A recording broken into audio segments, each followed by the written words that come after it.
Vážení spoluobčania, Srdečne pozdravujem z Moskvy, priatelia. naša vlast sa nachádza v hlbokej kríze. Ale to snad nie. Vysoké ceny energií ruinujú našu ekonomiku. V čase kontoslejády neverím. Pacienti začali platiť v ambulanciách, aby vôbec boli ošetrení. A v školách? Tam to ako vyzerá? Školské obedy sa pomaly stávajú luxusom len pre bohatých. To o ktorej krajine je reč pre pána Jána? A 100 000 seniorov sa prepadajú do pásma chudoby. Som ako na ihlách.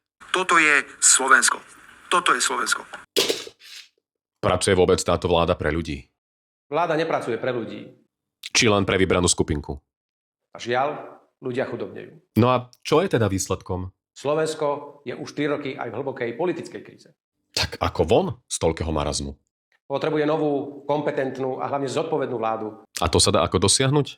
Jediná možnosť, ako k takejto vláde dospieť, je cez predčasné parlamentné voľby. Tak ich stačí vyhlásiť. To sa dá, nie? Nedá. A bum, Prečo?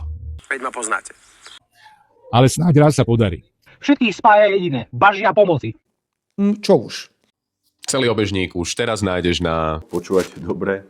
herohero.co/furdačo. Jej, ďakujem.